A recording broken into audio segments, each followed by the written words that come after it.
Assalamualaikum warahmatullahi wabarakatuh. Di sini saya akan jelaskan tentang materi bulu tangkis. Bulu tangkis adalah permainan yang terdiri dari dua kata, yaitu bulu dan tangkis. Secara harfiah, olahraga ini bisa diartikan sebagai permainan yang dilakukan dengan cara menangkis bola bulu yang dengan menggunakan raket. Bola sendiri merujuk pada kok yang memang terbuat dari bulu-bulu unggas. Bulu tangkis minimal dimainkan oleh dua orang. Tujuan dari permainan ini adalah memukul kok hingga bisa melayang melewati net, kemudian jatuh ke lantai di area lawan agar terhitung sebagai poin. Sejarah bulu tangkis. Beberapa mengatakan bahwa bulu tangkis sudah ada sejak zaman Mesir kuno sekitar 2000 tahun yang lalu. Ada juga yang berpendapat bahwa bulu tangkis sebenarnya berasal dari Tiongkok yang bernama permainan Jianzi. Permainan serupa juga sudah berkembang di Inggris dengan nama Battledore. Zaman dulu bangsawan pemilik istana badminton mengadakan pertandingan Battledore yang sedikit dimodifikasi, yaitu memakai tali untuk membatasi tengah lapangan. Permainan ini kemudian berkembang pesat sejak tahun 1850-an dan orang-orang mulai menyebutnya sebagai badminton. Badminton mulai masuk ke Indonesia pada zaman penjajahan sekitar tahun 1930 dan mulai berkembang pada tahun 1947. 1951 dibentuknya PBSI atau Persatuan Bulu Tangkis Seluruh Indonesia. Peraturan bulu tangkis. Yang pertama ada perlengkapan bulu tangkis. Perlengkapan bulu tangkis ada raket. Raket memiliki panjang maksimal 68 cm dan lebar 22 cm. Panjang kepala raket atau area senar adalah 28 cm dengan lebar 22 cm.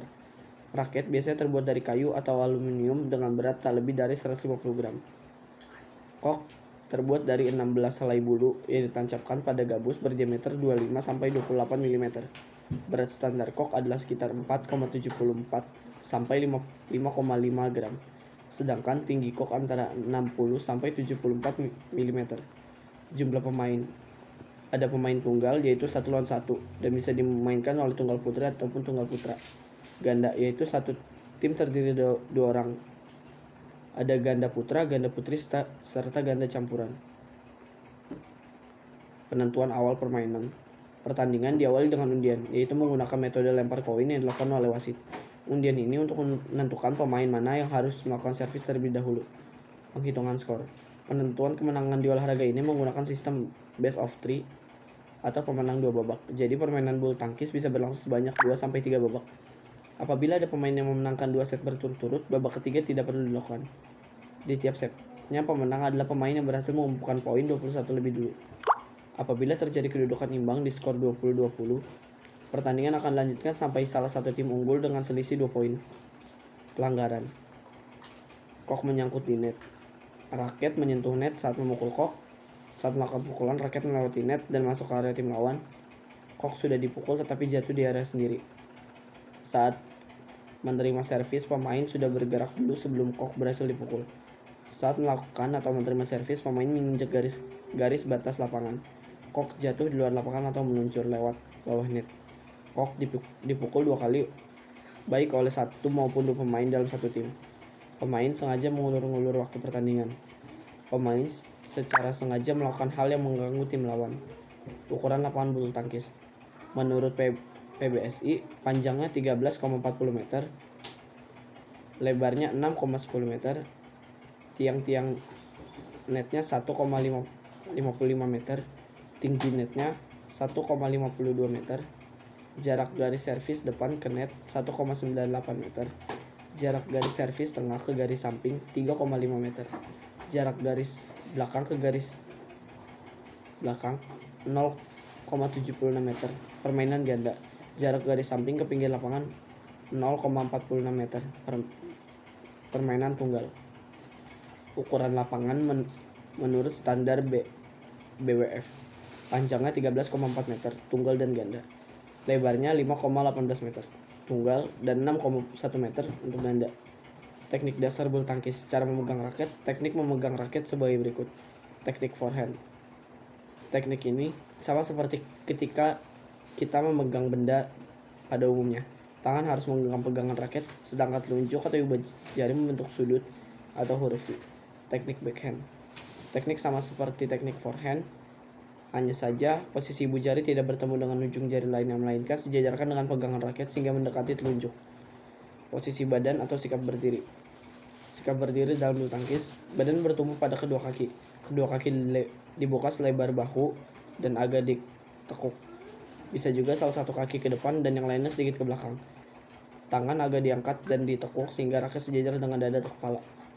Footwork.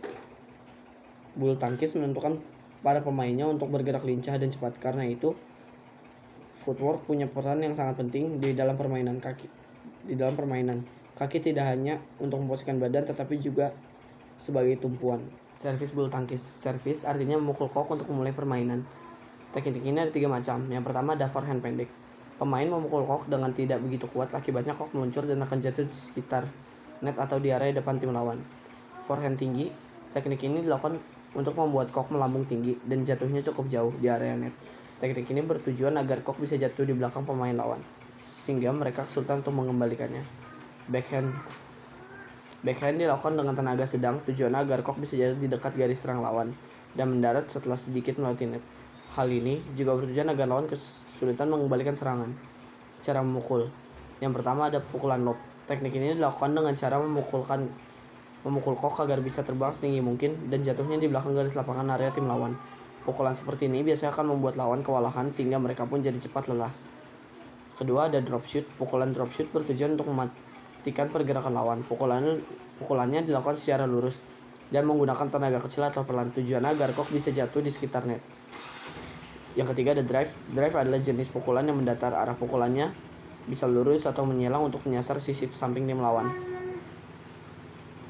Yang ketiga netting. Sesuai namanya, ini adalah jenis pukulan yang bertujuan agar kok jatuh tepat di net setelah berhasil melewatinya.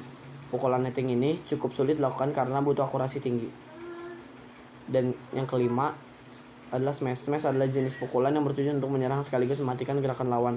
Pukulannya sendiri sangat keras dan menukik ke bawah. Untuk melakukan smash, pemain harus memukul kok dengan sekuat tenaga. Terima kasih. Kurang lebihnya mohon maaf. Wassalamualaikum warahmatullahi wabarakatuh.